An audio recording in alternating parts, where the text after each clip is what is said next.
ಕೊನೆಗೂ ಸಂಪುಟ ಪುನರಚನೆಗೆ high command green signal ಕೊಟ್ಟಿದೆ. ಮತ್ತೊಮ್ಮೆ ದೆಹಲಿಗೆ ಬಂದು ಎಐಸಿಸಿ ಅಧ್ಯಕ್ಷರ ಜೊತೆ ಚರ್ಚಿಸಿ ಪುನರಚನೆ ಮಾಡಿ ಅಂತ ರಾಹುಲ್ ಗಾಂಧಿ ತಿಳಿಸಿದ್ದಾರೆ.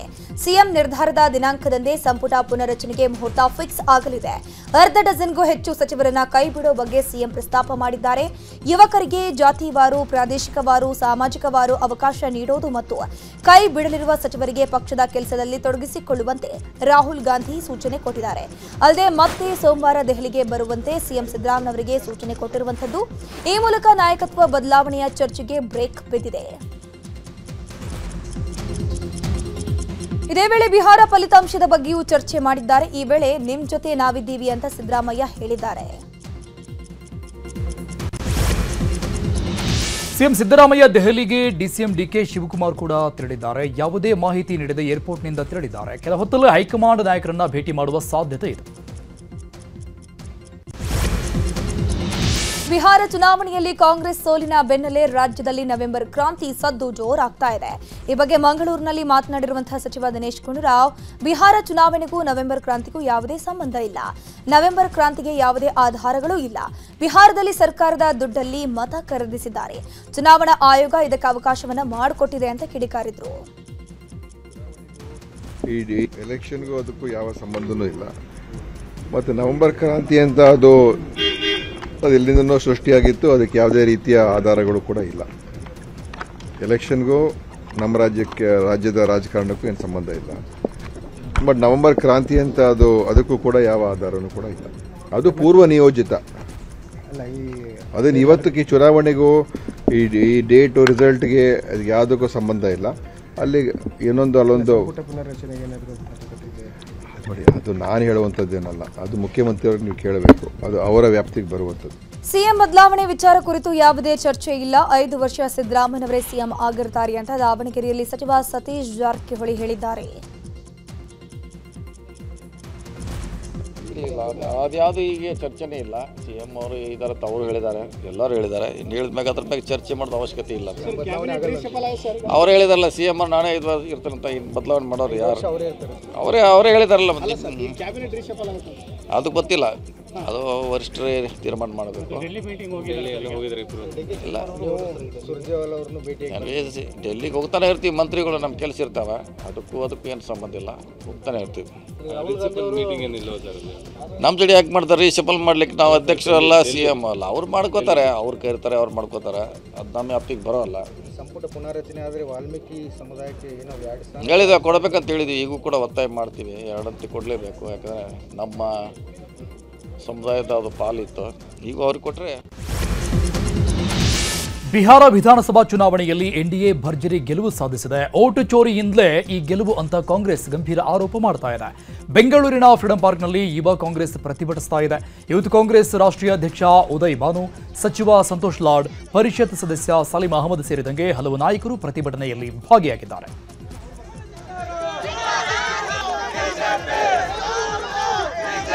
ಇನ್ನು ಬಿಹಾರ ಚುನಾವಣೆಯಲ್ಲಿ ಎಲೆಕ್ಷನ್ ಕಮಿಷನ್ ಪಾತ್ರ ಇದೆ. ಬಿಹಾರ ಚುನಾವಣೆ ವೇಳೆ ಬಿಜೆಪಿ ಯಾವ ಆಧಾರ ಮೇಲೆ ವೋಟ್ ಕೇಳಿದೆ?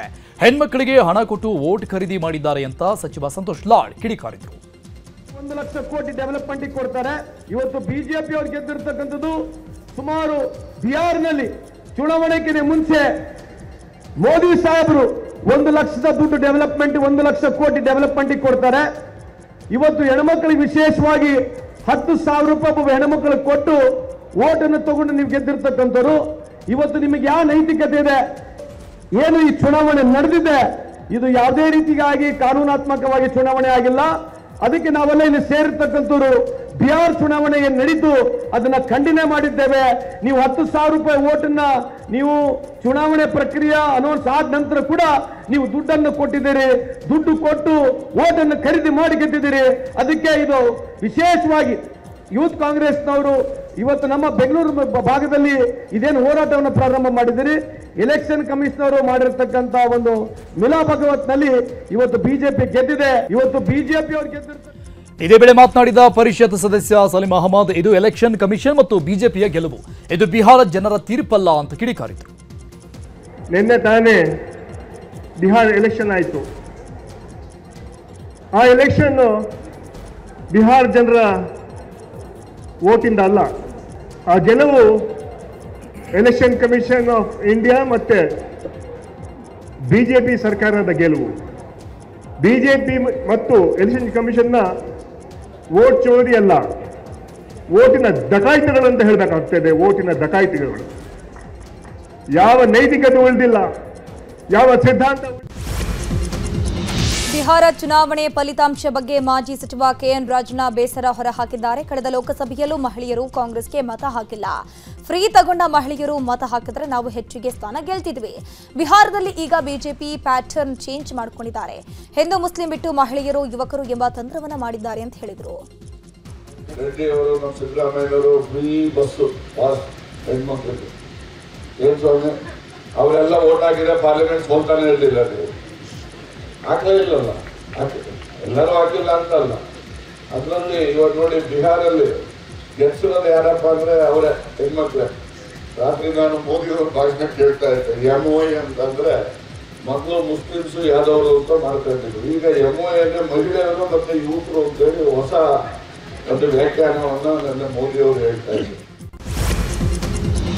ಕಾಂಗ್ರೆಸ್ನ ವೋಟ್ ಚೋರಿ ಆರೋಪಕ್ಕೆ ಬಿಜೆಪಿ ರಾಜ್ಯಾಧ್ಯಕ್ಷ ತಿರುಗೇಟು ಕೊಟ್ಟಿದ್ದಾರೆ. ಬಿಹಾರದಲ್ಲಿ ಐತಿಹಾಸಿಕ ಜಯ ನಮಗೆ ಸಿಕ್ಕಿದೆ. ವೋಟ್ ಚೋರಿ ಆರೋಪ ಮಾಡಿ ಜನರ ದಿಕ್ಕು ತಪ್ಪಿಸುವ ಪ್ರಯತ್ನ ಮಾಡಿದ್ರು. ರಾಹುಲ್ ಗಾಂಧಿ ಐರನ್ ಲೆಗ್ ಅನ್ನೋದು ಸಾಬೀತಾಗಿದೆ. ಅವರು ಎಲ್ಲಿ ಕಾಲಿಡ್ತಾರೆ ಅಲ್ಲಿ ಅವರ ಪಕ್ಷ ಉದ್ಧಾರ ಆಗಲ್ಲ ಅಂತ ಟಾಂಗ್ ಕೊಟ್ಟರು. ವೋಟ್ ಚೋರಿ ಬಿಜೆಪಿ JDU NDA ಕೂಟ ಪ್ರಚಂಡ ಜಯಬೇರಿಯನ್ನ ಬಾರಿಸಿರುವಂಥದ್ದು. ಒಂದು ಐತಿಹಾಸಿಕ ಗೆಲುವು ದಾಖಲಾಗಿದೆ. ರಾಹುಲ್ ಗಾಂಧಿ ಅವರು ವೋಟ್ ಚೋರಿ ಅಂತ ಹೇಳ್ಕೊಂಡು ಬಿಹಾರ ಚುನಾವಣೆ ಮುಗಿಯೋವರೆಗೂ ಸಹ ಅಪಪ್ರಚಾರವನ್ನು ಮಾಡಿಕೊಂಡು ಒಂದು ರೀತಿ ಅರಾಜಕತೆಯನ್ನು ಸೃಷ್ಟಿ ಮಾಡುವಂಥ ಒಂದು ಷಡ್ಯಂತ್ರ ಕುತಂತ್ರ ಕಾಂಗ್ರೆಸ್ ಪಕ್ಷ ಮಾಡಿದರೂ ಸಹ ಅಲ್ಲಿನ ಮತದಾರರು ಕಾಂಗ್ರೆಸ್ ಪಕ್ಷವನ್ನು ಸಂಪೂರ್ಣವಾಗಿ ತಿರಸ್ಕರಿಸಿದ್ದಾರೆ. ಎಲ್ಲಿ ರಾಹುಲ್ ಗಾಂಧಿಯವರು ಎಂಟ್ರಿ ಕೊಡ್ತಾರೆ, ಕಾಲನ್ನು ಇಡ್ತಾರೆ, ಅಲ್ಲಿ ಆ ಪಕ್ಷ ಉದ್ಧಾರ ಆಗೋದಕ್ಕೆ ಸಾಧ್ಯ ಇಲ್ಲ. ಅದು Bihar is a latest example. ಇನ್ನು ಕಾಂಗ್ರೆಸ್ ನಾಯಕರಿಗೆ ಮತಿ ಭ್ರಮಣೆಯಾಗಿದೆ ಅಂತ ಮಾಜಿ ಸಚಿವ ಶ್ರೀರಾಮುಲು ಕಿಡಿಕಾರಿದ್ರು. ಯಾವ ಮುಖ ಇಟ್ಕೊಂಡು ಹೋರಾಟ ಮಾಡ್ತಿದ್ದಾರೆ ಗೊತ್ತಿಲ್ಲ. ಸ್ವಾತಂತ್ರ್ಯ ತಂದು ಕೊಟ್ಟ ಗಾಂಧಿ ಹೆಸರನ್ನೇ ಚೋರಿ ಮಾಡಿದವರು ನೀವು. ಪ್ರಾದೇಶಿಕ ಪಕ್ಷವನ್ನ ಮುಗಿಸೋ ಕೆಲಸ ಮಾಡಿದ್ದೀರಿ ಅಂತ ಕೌಂಟರ್ ಕೊಟ್ಟರು. ಕಾಂಗ್ರೆಸ್ ನಾಯಕರಿಗೆ ತಲೆ ಕೆಟ್ಟು ಸೋತಿದ ಮೇಲೆ ಮತಿ ಭ್ರಮಣೆ ಆಗಿ ಇವತ್ತು ಕರ್ನಾಟಕದಲ್ಲಿ ಕೂಡ ಇವತ್ತು ಧರಣಿಯನ್ನು ಕೂಡ ಮಾಡ್ತಾ ಇದ್ದಾರೆ. ಯಾವ ಮಕ ಹಿಡ್ಕೊಂಡು ಅವರು ಹೋರಾಟವನ್ನು ಮಾಡ್ತಾ ಇದ್ದಾರೆ ಅಂತೇಳಿ ಒಂದು ಗೊತ್ತಿಲ್ಲ. ಏನು ಈ ಓಟು ಚೋರಿ, ಆ ಚೋರಿ, ಈ ಚೋರಿ ಅಂತೇಳಿ ನಿಮಗೆ ಗೆಲ್ಲಲಿಕ್ಕೆ ಕೈ ಆಗ್ಲಾರ್ದಂತೆ ಜನರು ತಿರಸ್ಕಾರವನ್ನು ಮಾಡಿದಾರ. ಯಾರು ನಿಮ್ಮನ್ನ ಕೈ ಹಿಡಿತಿದ್ದಾರೆ ಹೇಳ್ರಿ? ಪ್ರಾದೇಶಿಕ ಪಕ್ಷಗಳನ್ನು ಎಲ್ಲವನ್ನು ಕೂಡ ಮುಗಿಸಂತ ಕೆಲಸ ಮಾಡ್ತಾ ಇದ್ದೀರಿ. ಈ ವೋಟ್ ಚೋರಿ ಅಂತಿರಲ್ಲ, ಗಾಂಧೀಜಿಯವರ ಮಹಾತ್ಮ ಗಾಂಧೀಜಿಯವರು ಈ ದೇಶಕ್ಕೆ ಸ್ವಾತಂತ್ರ್ಯವನ್ನು ತಂದು ಕೊಟ್ಟ ನಂತರ ಆ ಗಾಂಧಿ ಹೆಸರನ್ನೇ ತಾವು ಚೋರಿ ಮಾಡಿದಂತ ಜನರು ತಾವು. ಕಾಂಗ್ರೆಸ್ಸಿಗರು ವೋಟ್ ಚೋರಿಯನ್ನ ಚುನಾವಣೆ ತಂತ್ರವಾಗಿ ಬಳಕೆ ಮಾಡ್ತಾ ಇದ್ದಾರೆ ಅಂತ ಮೈಸೂರಲ್ಲಿ ಸಂಸದ ಯದುವೀರ್ ಟಾಂಗ್ ಕೊಟ್ಟಿದ್ದಾರೆ. ಜನರ ದಿಕ್ಕು ತಪ್ಪಿಸೋದು, ಅಪಪ್ರಚಾರ ಮಾಡೋದು ಅವರ ತಂತ್ರ ಅಂತ ಕಿಡಿಕಾರಿದ್ರು. ಬೇರೆ ಬೇರೆ ಯಂತ್ರಗಳು ಅವರ ಇವತ್ತು ಆ ನಿರೂಪಣೆಗೆ ಇನ್ನೂ ಬೆಲೆ ಇಲ್ಲ. ಪದೇ ಪದೇ ನಾವು ಹೇಳಿದ್ದೀವಿ ECIಗೆ ಹೋಗ್ಬಿಟ್ಟು ನೀವು ಸಾಕ್ಷಿ ಇದ್ರೆ ಹೋಗಿ ಕೊಡಿ ಅಂತ. ಅವ್ರು ಇವತ್ತವರೆಗೂ ಕೊಟ್ಟಿಲ್ಲ. ಬೇರೆ ಬೇರೆ ಯಂತ್ರಗಳಿದ್ದಾವೆ, ಅವ್ರು ಯಾವುದು ಅದನ್ನ ಬಳಸ್ತೇನೆ. ಇದು ಬರೀ ಒಂದು ಚುನಾವಣೆಯ ಒಂದು ತಂತ್ರ ಆಗಿ ಅವರು ಬಳಸ್ತಾ ಇದ್ದಾರೆ. ಜನರಿಗೆ ದಿಕ್ಕು ತಪ್ಪಿಸೋದು, ಅರ್ಧ ಸತ್ಯಗಳು, ಅಪಪ್ರಚಾರ ಮಾಡೋದು ಇದು ಕಾಂಗ್ರೆಸ್ ತಂತ್ರ. ಇದನ್ನು ಕೂಡ ಅದು ಒಂದು ಭಾಗ. ಅದಕ್ಕೆ ಆತ್ಮಲೋಕನ ಮಾಡಬೇಕಾಗಿರೋದು ಕಾಂಗ್ರೆಸ್ ಪಕ್ಷ. ಅವರ ನಾಯಕರು ತಮ್ಮದೇ ಒಂದು ಆತ್ಮಲೋಕನ ಮಾಡೋದು ಬಿಟ್ಟು ಇದು ವೋಟ್ ಚೋರಿ ಅಥವಾ ಏನು ಬೆಲೆ ಇಲ್ಲದೆ ಇರುವಂಥ ನಿರೂಪಣೆಗೆ ಅವರು ಪದೇ ಪದೇ ಅದನ್ನೇ ಮಂಡಿಸ್ತಾ ಇರ್ತಾರೆ. ಬರೀ ಬಂದು ಇದು ನಿಮ್ಮ ಸಂಪತ್ತು, ಮತದಾರರು ತಮ್ಮ ಸಂಪತ್ತು ಅಂತ ಅನ್ಕೊಂಡ್ರೆ ಜನರು ನಿಮಗೆ ಪಾಠ ಕಲಿಸ್ತಾರೆ. ಬೆಳಗಾವಿ ಅಧಿವೇಶನದಲ್ಲಿ ದೊಡ್ಡ ಮಟ್ಟದ ಹೋರಾಟಕ್ಕೆ ಬಿಜೆಪಿ ಭರ್ಜರಿಯಾಗಿ ಪ್ಲಾನ್ ಮಾಡಿಕೊಂಡಿದೆ. ಸರ್ಕಾರದ ವೈಫಲ್ಯಗಳನ್ನು ಮುಂದಿಟ್ಟು ಹೋರಾಟಕ್ಕೆ ಶಾಸಕರ ಸಭೆಯಲ್ಲಿ ತೀರ್ಮಾನ ಮಾಡಿರುವಂಥದ್ದು. ಬೆಂಗಳೂರು ರಾಜ್ಯದ ವಿಷಯಗಳನ್ನು ಮುಂದಿಟ್ಟುಕೊಂಡು ಹೋರಾಟಕ್ಕೆ ಸಜ್ಜಾಗಿದೆ. ಈ ಬಗ್ಗೆ ರಿಯಾಕ್ಷನ್ ಕೊಟ್ಟಿರುವಂತಹ ಆರ್ ಅಶೋಕ್, ಭ್ರಷ್ಟಾಚಾರ ಸೇರಿದಂತೆ ಜ್ವಲಂತ ಸಮಸ್ಯೆ ಕುರಿತು ಚರ್ಚೆ ಮಾಡಿದ್ದೇವೆ. ಸರ್ಕಾರದ ವಿರುದ್ಧ ಸಂಘಟಿತ ಹೋರಾಟಕ್ಕೆ ನಿರ್ಧಾರ ಆಗಿದೆ ಅಂತ ಹೇಳಿದ್ದಾರೆ. ಬೆಳಗಾವಿಯಲ್ಲಿ ಅಧಿವೇಶನ ಮಾಡೋದರಿಂದ ಉತ್ತರ ಕರ್ನಾಟಕದ ಬಗ್ಗೆ ಪ್ರಾರಂಭದಲ್ಲೇ ನಾವು ಚರ್ಚೆಗೆ ತಗೋಬೇಕು ಅನ್ನೋದೊಂದು ವಿಚಾರ ಬಂತು. ಕರ್ನಾಟಕದಲ್ಲಿ ಈ ಸರ್ಕಾರಿ ಶಾಲೆಗಳ ದುಸ್ಥಿತಿ, ಕಾನೂನು ಸುವ್ಯವಸ್ಥೆ ಆಗ್ತಾ ಇರೋ ರೇಪು, ಗಲಾಟೆ, ದೊಂಬಿ, ಮಟ್ಕ ಮತ್ತು ಅಫೀಮು, ಗಾಂಜಾ ಇದೆಲ್ಲ ಬೀದಿಗಳಲ್ಲಿ ಶಾಲೆಗಳಲ್ಲಿ ಸಿಗ್ತಾ ಇದೆ. ಇದ್ರ ಬಗ್ಗೆನೂ ಕೂಡ ಒಂದು ಸಮಗ್ರ ಚರ್ಚೆ ಆಗುವಂಥದ್ದಕ್ಕೆ ಮಾಡಿ. ಬಿಹಾರ್ ಎಲೆಕ್ಷನ್ನಲ್ಲಿ ಎನ್ಡಿಎ ಮೈತ್ರಿಕೂಟ ಜಯಭೇರಿ ಬೆನ್ನಲ್ಲೇ ರಾಜ್ಯದಲ್ಲಿ ಜೆಡಿಎಸ್ ಪಕ್ಷ ಹೈ ಅಲರ್ಟ್ ಆಗಿದೆ. ಬೂತ್ ಮಟ್ಟದ ಕಾರ್ಯಕರ್ತರು ಸಂಘಟನೆಗೆ ಸಜ್ಜಾಗಿದ್ದಾರೆ. ಗ್ರಾಮ ಪಂಚಾಯಿತಿ, ಜಿಲ್ಲಾ ತಾಲೂಕು ಪಂಚಾಯಿತಿಗೆ ಸಿದ್ಧತೆ ನಡೆಸಿದ್ದಾರೆ. ಚಿಂತಾಮಣಿ ನಗರದ ಜೆಕೆ ಭವನದಲ್ಲಿ ಕಾರ್ಯಕರ್ತರ ಸಮಾವೇಶ ನಡೆಸಲಾಗಿದೆ. ಜೆಡಿಎಸ್ ಪಕ್ಷದ ರಾಜ್ಯ ಕೋರ್ ಕಮಿಟಿ ಅಧ್ಯಕ್ಷ ಜೆಕೆ ಕೃಷ್ಣಾರೆಡ್ಡಿ ನೇತೃತ್ವದಲ್ಲಿ ಮಹತ್ವದ ಸಭೆ ಮಾಡಲಾಯಿತು. ಈ ಸಭೆಯಲ್ಲಿ ಜೆಡಿಎಸ್ ರಾಜ್ಯ ಯುವ ಘಟಕದ ಉಪಾಧ್ಯಕ್ಷ, ಜಿಲ್ಲಾಧ್ಯಕ್ಷ, ಜಿಲ್ಲೆಯ ಜೆಡಿಎಸ್ ಮುಖಂಡರು ಕೂಡ ಕಾರ್ಯಕ್ರಮದಲ್ಲಿ ಭಾಗಿಯಾಗಿದ್ದರು. ವೃಕ್ಷಮಾತೆ ಸಾಲುಮರದ ತಿಮ್ಮಕ್ಕ ಅಂತ್ಯಕ್ರಿಯೆ ಬೆಂಗಳೂರಿನ ಜ್ಞಾನ ಭಾರತೀಯ ಕಲಾಗ್ರಾಮದ ಆವರಣದಲ್ಲಿ ನೆರವೇರಿದೆ. ಡಾಕ್ಟರ್ ಸಿದ್ದಲಿಂಗಯ್ಯ ಅವರ ಸಮಾಧಿ ಪಕ್ಕದಲ್ಲೇ ತಿಮ್ಮಕ್ಕ ಅವರ ಅಂತ್ಯಕ್ರಿಯೆ ನಡೆದಿದೆ. ಅವರ ದತ್ತುಪುತ್ರ ಅಂತ್ಯಕ್ರಿಯೆ ವಿಧಿವಿಧಾನವನ್ನು ನೆರವೇರಿಸಿದ್ರು. ಪೊಲೀಸರು ಸಕಲ ಸರ್ಕಾರಿ ಗೌರವಗಳೊಂದಿಗೆ ಅಂತಿಮ ನಮನ ಸಲ್ಲಿಸಿದ್ರು. ಈ ವೇಳೆ 3 ಸುತ್ತು ಕುಶಾಲತೋಪು ಸಿಡಿಸುವ ಮೂಲಕ ತಿಮ್ಮಕ್ಕ ಅವರಿಗೆ ವಿಶೇಷ ಗೌರವ ಸಲ್ಲಿಸಲಾಯಿತು.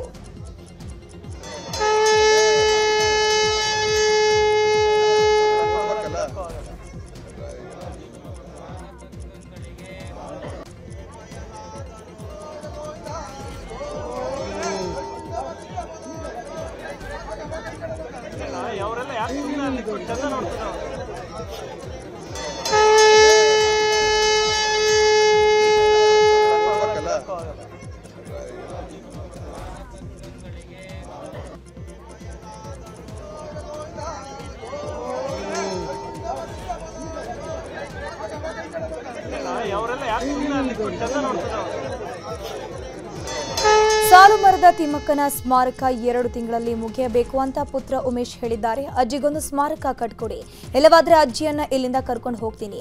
25 ವರ್ಷದಿಂದ ಯಾರ ಬಳಿಯೂ ಅಜ್ಜಿಯನ್ನ ಕರ್ಕೊಂಡು ಹೋಗಿಲ್ಲ. ನನ್ನ ಎಲ್ಲ ಆಸೆ ಆಕಾಂಕ್ಷೆ ಬಿಟ್ಟು ಅವರನ್ನ ಸಲಹಿದ್ದೇನೆ ಅಂತ ಹೇಳಿದ್ರು. ಇಲ್ಲೇ ಊರಲ್ಲಿ ಜಾಗ ಇದ್ರು ಸರ್ಕಾರಿ ಜಾಗದಲ್ಲೇ ನಮ್ಮ ಜಾಗದಲ್ಲೇ ಮಾಡಬೇಕು ಅಂತ ಹೇಳಿದ್ದಾರೆ. ಇಲ್ಲಿ ಮಾಡಿಬಿಟ್ಟು ಮುಚ್ಚೋಗ್ಬಾರ್ದು, 3ನೇ ದಿನಕ್ಕೆ ಗಿಡ ಬೆಳಿಬಾರ್ದು. ಒಂದು 6 ತಿಂಗಳೊಳಗೆ ಅವ್ರ ಸ್ಮಾರಕ ಸಂಪೂರ್ಣವಾಗಿ ಮುಗಿಬೇಕು. ಇಲ್ಲೇ 1-2 ಎಕರೆ ಜಾಗದಲ್ಲಿ ರಾಷ್ಟ್ರ ಮಟ್ಟದಲ್ಲೆಲ್ಲ ಅಂತಾರಾಷ್ಟ್ರೀಯ ಮಟ್ಟದಲ್ಲಿ ಬಂದು ನೋಡ್ಬೇಕು ಅಜ್ಜಿ ಬಗ್ಗೆ. ನೀವೆಲ್ಲ ಕೆಲಸ ಮಾಡಬೇಕು. ನೀವು ಮಾಡಲಿಲ್ಲ ಅಂದರೆ ನಾನು ಗ್ಯಾರಂಟಿ ಅಜ್ಜಿನ ವಾಪಸ್ ಕರ್ಕೊಂಡು ಹೋಗ್ತೀನಿ, ಇಲ್ಲಿ ಬಿಡಲ್ಲ, ಗಿಡ ಬೆಳೆಯೋಕ್ಕೆ ಬಿಡಲ್ಲ. ನಿಮಗೆಲ್ಲ ಗೊತ್ತು, 20-25 ವರ್ಷದಿಂದ ಒಬ್ಬರು ಮನೆ ಬಾಗಿಲಿಗೂ ನಾನು ಅಜ್ಜಿನ ನಿಲ್ಲಿಸ್ನಿಲ್ಲ. ನಿಮ್ಮೆಲ್ಲರ ಸಹಕಾರ ದೇಶ ಜಗತ್ತಲ್ಲೇ ಅಜ್ಜಿ ಪ್ರಚಾರ ಆದರೂ ಅಜ್ಜಿ ಕೆಲಸ ಎಲ್ಲ ಮುಂದುವರ್ಸ್ಕೊಂಡು ಹೋಗಿ ಅಷ್ಟೇ ಸರಿ.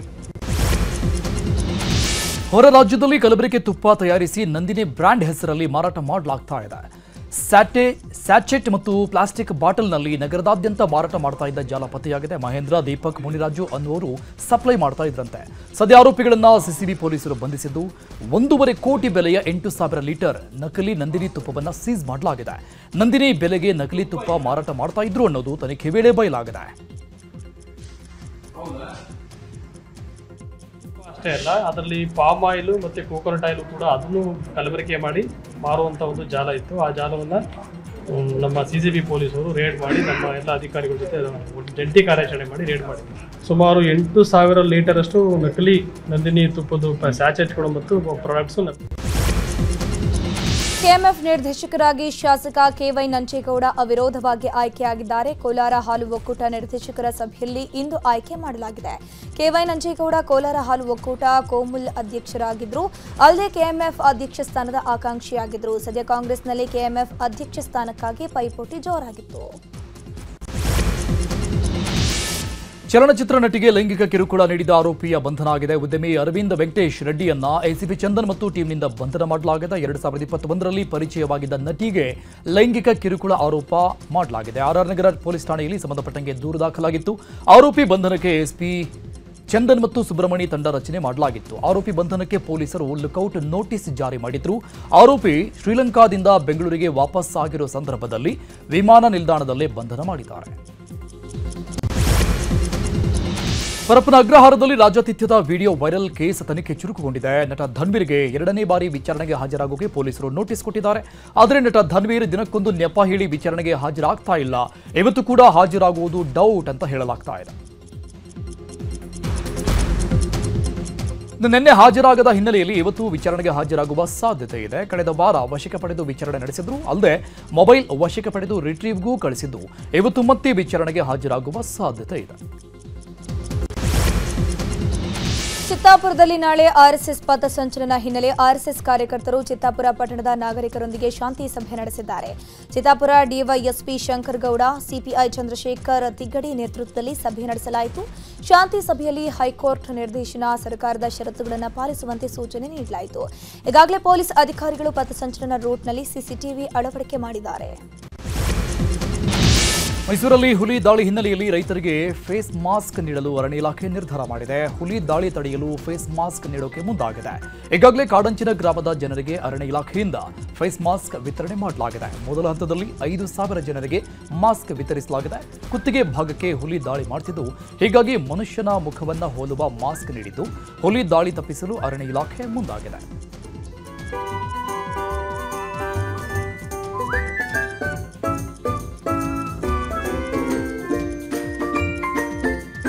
ಹುಲಿ ದಾಳಿಗೆ ಬೇಸತ್ತು ಮೈಸೂರು ಜಿಲ್ಲೆ ಹುಣಸೂರು ತಾಲೂಕಿನ ಹನಗೋಡು ಗ್ರಾಮಸ್ಥರು ಹೆದ್ದಾರಿ ತಡೆದು ಪ್ರತಿಭಟಿಸಿದರು. ಹುಲಿ ದಾಳಿ ತಪ್ಪಿಸಿ ಅಂತ ಆಗ್ರಹಿಸಿದ್ರು. ಟೈರ್ಗೆ ಬೆಂಕಿ ಹಚ್ಚಿ ಹೆದ್ದಾರಿ ತಡೆದು ಆಕ್ರೋಶ ವ್ಯಕ್ತಪಡಿಸಿದರು.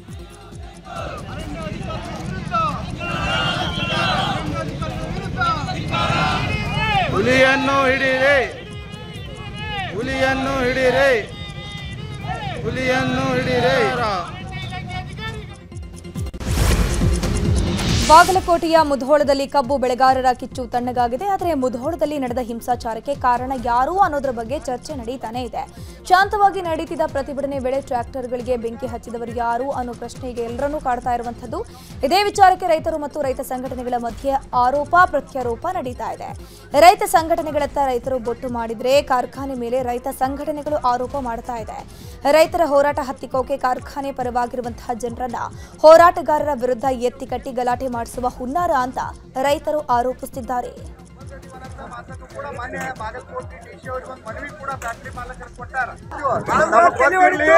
ರೈತರು ರೈತರಿಗಾಗಿ ಹುಟ್ಟಿದ್ರಿ ಅಂದ್ರೆ ನೀವು ರೈತರ ಮಕ್ಕಳಾಗಿದ್ರಿ ಅಂದ್ರೆ ಇವತ್ತು ಏನು ಕಾಲ ಮಿಂಚಿಲ್ಲ.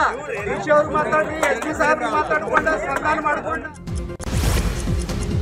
ಬೀದರ್ನಲ್ಲಿ ಕಬ್ಬು ದರ ನಿಗದಿಗಾಗಿ ರೈತರ ನಿರಂತರ ಹೋರಾಟ ನಡೀತಾ ಇದೆ. ಪ್ರತಿ ಟನ್ಗೆ 3,100 ರೂಪಾಯಿ ನಿಗದಿ ಮಾಡುವಂತೆ ಪಟ್ಟು ಹಿಡಿದಿದ್ದು ರೆಡ್ ಕಾರ್ಪೆಟ್ ಮೇಲೆ ಉರುಳು ಸೇವೆ ಮಾಡಿದ್ದಾರೆ. ಡಾಕ್ಟರ್ BR ಅಂಬೇಡ್ಕರ್ ವೃತ್ತದಲ್ಲಿ ತೆಂಗಿನಕಾಯಿ ಹೊಡೆದು ಉರುಳು ಸೇವೆ ಮಾಡಿದ್ದಾರೆ. ರೈತರ ಹೋರಾಟಕ್ಕೆ ಬಿಜೆಪಿ ಜಿಲ್ಲಾಧ್ಯಕ್ಷ ಸೋಮನಾಥ್ ಪಾಟೀಲ್ ಬೆಂಬಲ ವ್ಯಕ್ತಪಡಿಸಿದ್ದಾರೆ.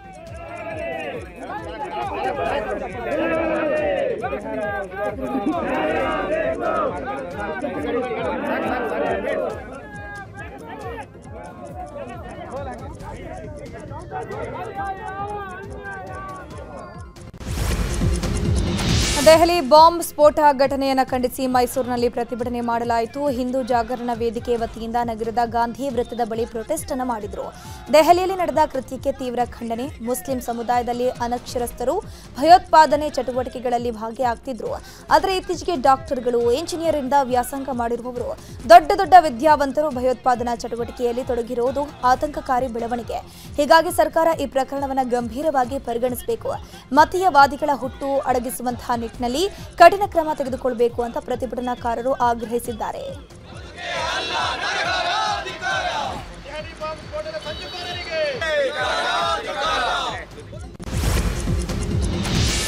ಕಾಡಸಿದ್ದೇಶ್ವರ ಶ್ರೀಗಳಿಗೆ ನಿರ್ಬಂಧ ಖಂಡಿಸಿ ಗದಗ ನಗರದ ಕಿತ್ತೂರು ರಾಣಿ ಚೆನ್ನಮ್ಮ ಸರ್ಕಲ್ನಲ್ಲಿ ಪ್ರತಿಭಟಿಸಿದ್ದಾರೆ. ಚೆನ್ನಮ್ಮ ಸರ್ಕಲ್ನಿಂದ ಜಿಲ್ಲಾಡಳಿತ ಭವನದವರೆಗೆ ಪಾದಯಾತ್ರೆ ಮಾಡಿ ರಾಜ್ಯ ಸರ್ಕಾರದ ವಿರುದ್ಧ ಆಕ್ರೋಶ ಹೊರಹಾಕಿದ್ರು. ಹಾಗೆ ಗದಗದ ಮುಳುಗಂದ ನಾಕಾ ಬಳಿ ಮಾನವ ಸರಪಳಿ ನಿರ್ಮಿಸಿ ರಸ್ತೆ ತಡೆದು ಸರ್ಕಾರ ಕೂಡಲೇ ಕಾಡಸಿದ್ದೇಶ್ವರ ಶ್ರೀಗಳಿಗೆ ಹಾಕಿರುವ ನಿರ್ಬಂಧ ಹಿಂಪಡಿಬೇಕು ಅಂತ ಒತ್ತಾಯ ಮಾಡಿದರು.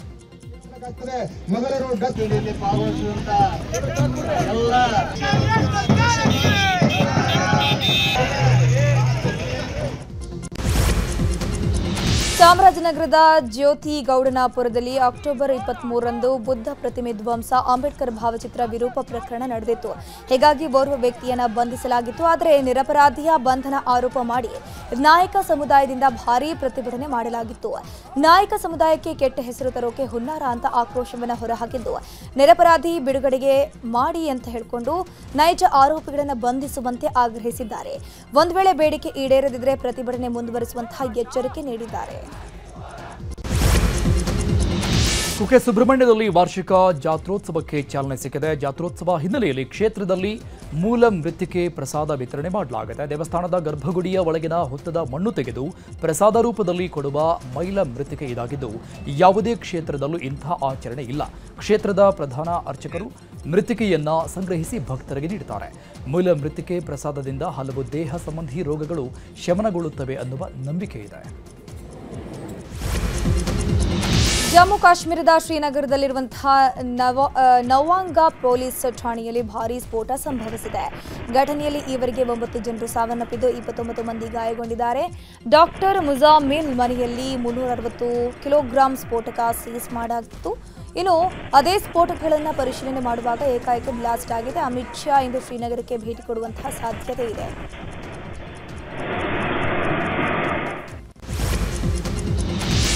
ದೆಹಲಿಯ ಕಾರ್ ಬ್ಲಾಸ್ಟ್ ರಹಸ್ಯ ಕೆದಕಿದಷ್ಟು ಬಯಲಾಗ್ತಾನೆ ಇದೆ. ಸ್ಫೋಟದಲ್ಲಿ ಟಿಎಟಿಪಿ ಸ್ಫೋಟಕ ಬಳಸಲಾಗಿತ್ತು ಅನ್ನೋದು ಗೊತ್ತಾಗಿದೆ. ಸ್ಫೋಟಗೊಂಡ i20 ಕಾರ್ನಲ್ಲಿ ಟಿಎಟಿಪಿ ಇರೋದ್ರ ಬಗ್ಗೆ ಎಫ್ಎಸ್ಎಲ್ ವರದಿಯಲ್ಲಿ ಬಯಲಾಗಿದೆ. ಟ್ರಯಾಸೆಟೋನ್ ಟ್ರೈಪೆರಾಕ್ಸೈಡ್ ಪ್ರಾಥಮಿಕ ಸ್ಫೋಟಕವಾಗಿದೆ. ಇದನ್ನು ಸಾಮಾನ್ಯವಾಗಿ ಇತರ ರಾಸಾಯನಿಕಗಳ ಜೊತೆಗೆ ಬೆರೆಸಿ ಸ್ಫೋಟಕ ತಯಾರು ಮಾಡಲಾಗುತ್ತೆ. ದೆಹಲಿ ಸ್ಫೋಟ ಪ್ರಕರಣದ ತನಿಖೆ ತೀವ್ರಗೊಂಡಿದೆ. ವಿವಾದಾತ್ಮಕ ಅಲ್ ಫಲಾಹ ವಿಶ್ವವಿದ್ಯಾಲಯದ ವೈದ್ಯನನ್ನ ಎನ್ಐಎ ಬಂಧಿಸಿದೆ. ಜೆನಿಸರ್ ಅಲಂ ಅಲಿಯಾಸ್ ಜಿಗರ್ ಎಂಬಾತನ ಹೆಡೆಬುರಿ ಕಟ್ಟಲಾಗಿದೆ. 2024ರಲ್ಲಿ ಈತ MBBS ಪದವಿ ಪಡೆದಿದ್ದು ದೆಹಲಿ ಕೃತ್ಯದಲ್ಲಿ ಭಾಗಿಯಾಗಿದ್ದ ಎನ್ನಲಾಗಿದೆ. ಸದ್ಯ ಎನ್ಐಎ ಅಧಿಕಾರಿಗಳು ಡ್ರಿಲ್ ಮಾಡ್ತಾ ಇದ್ದಾರೆ. ಇನ್ನು ಕೆಂಪುಕೋಟೆ ಸ್ಫೋಟ ಪ್ರಕರಣ ಸಂಬಂಧಪಟ್ಟಂಗೆ ಪಠಾನ್ಕೋಟ್ ಮೂಲದ ಡಾಕ್ಟರ್ ರಯೀಸ್ ಅಹಮದ್ ಭಟ್ ಎಂಬಾತನನ್ನ ತೀವ್ರ ವಿಚಾರಣೆ ಮಾಡಲಾಗ್ತಾ ಇದೆ. ಈತ ಡಾಕ್ಟರ್ ಉಮರ್ ನಬಿ ಜೊತೆ ಸಂಪರ್ಕ ಹೊಂದಿದ್ದಂತೆ 2020-2021ರಲ್ಲಿ ಫರೀದಾಬಾದ್ನ ಅಲ್ ಫಲಾಹ ವಿವಿಯಲ್ಲಿ ಕೆಲಸ ಮಾಡಿದ್ದ ಅನ್ನೋದು ಗೊತ್ತಾಗಿದೆ. ಇನ್ನು ದೆಹಲಿಯಲ್ಲಿ ನಡೆದ ಸ್ಫೋಟ ಇಡೀ ರಾಷ್ಟ್ರವನ್ನೇ ಬೆಚ್ಚಿ ಬೀಳಿಸಿತ್ತು. ಇದೀಗ ಸ್ಫೋಟದ ತೀವ್ರತೆ ಎಷ್ಟಿತ್ತು ಅನ್ನೋದು ಬಯಲಾಗಿದೆ. Car ಸ್ಫೋಟಕ್ಕೆ metro ನಿಲ್ದಾಣವೇ ನಡುಗಿದೆ. ಸ್ಫೋಟದ ಹೊಡೆತಕ್ಕೆ ಪ್ರಯಾಣಿಕರು ಒಂದು ಕ್ಷಣ ಬೆಚ್ಚಿ ಬಿದ್ದಿದ್ದಾರೆ, ಭಯದಲ್ಲಿ ಓಡಿ ಹೋಗಿದ್ದಾರೆ. ಈ ದೃಶ್ಯ ಸಿಸಿ ಕ್ಯಾಮೆರಾದಲ್ಲಿ ಸೆರೆಯಾಗಿದೆ. ಬೆಂಗಳೂರು ಗ್ರಾಮಾಂತರದ ದೇವನಹಳ್ಳಿ ಬಳಿ ಇರುವಂತಹ ಚಾಣಕ್ಯ ವಿಶ್ವವಿದ್ಯಾಲಯ ಆರಂಭಗೊಂಡು 3 ವರ್ಷ ತುಂಬಿದೆ. ಹೀಗಾಗಿ ಚಾಣಕ್ಯ ಫೌಂಡೇಶನ್ ದಿನಾಚರಣೆ ಮಾಡಲಾಯಿತು. ಈ ಕಾರ್ಯಕ್ರಮದಲ್ಲಿ ಉದ್ಯಮಿ ಕಿರಣ್ ಮಜುಂದರ್ ಶಾ, ರಾಕೇಶ್ ಮಿತ್ತಲ್, ಮೋಹನ್ ದಾಸ್ ಪೈ, ಇಸ್ರೋ ಮಾಜಿ ಅಧ್ಯಕ್ಷ ಡಾಕ್ಟರ್ ಎಸ್ ಸೋಮನಾಥನ್ ಸೇರಿ ಹಲವರು ಭಾಗಿಯಾಗಿದ್ದರು. ವಿದ್ಯಾರ್ಥಿಗಳಿಗೆ ಜಾಗತಿಕ ಮಟ್ಟದಲ್ಲಿ ಸದ್ಯದ ಸ್ಥಿತಿಗತಿ ಬಗ್ಗೆ ಮನವರಿಕೆ ಮಾಡಿಕೊಟ್ರು. ಅಲ್ಲದೆ ಚಾಣಕ್ಯ ವಿಶ್ವವಿದ್ಯಾಲಯದ ಬೆಳವಣಿಗೆಯ ಕುರಿತು ಚರ್ಚೆ ಮಾಡಿದರು. ವರ್ಷದಿಂದ ವರ್ಷಕ್ಕೆ ವಿದ್ಯಾರ್ಥಿಗಳ ಸಂಖ್ಯೆ ಹೆಚ್ಚಾಗ್ತಾ ಇದ್ದು ಜಾಗತಿಕ ಮಟ್ಟದ ಸೌಲಭ್ಯಗಳನ್ನು ಒದಗಿಸುವ ಬಗ್ಗೆ ಚರ್ಚೆ ಮಾಡಲಾಯಿತು. ಸಾರ್ವಜನಿಕರು ಬಂಡವಾಳ ಹೂಡಿ ನಿರ್ಮಿಸಿರುವಂತಹ ವಿಶ್ವವಿದ್ಯಾಲಯ ಇದಾಗಿದೆ. 100 ಜನರಿಂದ ಪ್ರಾರಂಭವಾದ ಯೂನಿವರ್ಸಿಟಿಯಲ್ಲಿಂದು 2,500 ವಿದ್ಯಾರ್ಥಿಗಳು ವಿದ್ಯಾಭ್ಯಾಸ ಮಾಡುತ್ತಿದ್ದಾರೆ. ಚಾಣಕ್ಯ ವಿಶ್ವವಿದ್ಯಾನಿಲಯ ಪ್ರಾರಂಭವಾಗಿ 3 ವರ್ಷ ಕಳೆಯಿತು. ಫೌಂಡೇಶನ್ ಡೇಯನ್ನು ಒಂದು ಸಾಂಕೇತಿಕವಾಗಿ ಪ್ರತಿ ವರ್ಷ ಆಚರಿಸ್ತಾ ಇದ್ದೀವಿ. ನಮ್ಮ ಚಾಣಕ್ಯ ವಿಶ್ವವಿದ್ಯಾಲಯ ಯಾರೋ ಒಂದು ಫ್ಯಾಮಿಲಿ ಅಥವಾ ಒಂದು ಕುಟುಂಬ ಅಥವಾ ಒಬ್ಬ ವ್ಯಕ್ತಿಗೆ ಸಂಬಂಧಪಟ್ಟಿದ್ದಲ್ಲ. ಇದು ಸಾರ್ವಜನಿಕರ ದೇಣಿಗೆಯಿಂದ ಪ್ರಾರಂಭವಾದ ಮತ್ತು ನಡೀತಾ ಇರುವಂಥ ವಿಶ್ವವಿದ್ಯಾಲಯ. ಹಾಗಾಗಿ ಯಾರು ಈ ವಿಶ್ವವಿದ್ಯಾನಿಲಯನ ಕಟ್ಟೋದಕ್ಕೆ ಸಹಾಯ ಮಾಡಿದ್ದಾರೆ ಅಂಥವ್ರನ್ನ ನಾವು ಇವತ್ತು ಗೌರವಿಸ್ತೀವಿ. ಅದಕ್ಕೆ ಸಂಬಂಧಪಟ್ಟ ಹಾಗೆ ನಮಗೆ ಕೆಲವು ಮುಖ್ಯವಾದ ನಮ್ಮ ದೇಣಿಗೆದಾರರು ಇವತ್ತು ಭಾಗವಹಿಸಿದರು. All of you on this Foundation Day of Chanakya University. It's a milestone for all of us. It's a significance because it's sort of a symbolism to talk of an institution on its annual day.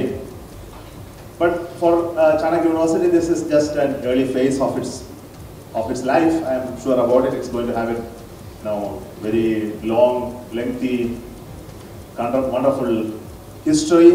But this is just in the making. I think a character of a university is being built at this moment, and we are shaping it for the first time. It's really something wonderful to see. With the passage of time, this vision will be fulfilled, and with really the growth of this community, the education friend, the collaboration that we are always envisaging really will come to a reality. I'm very sure about it.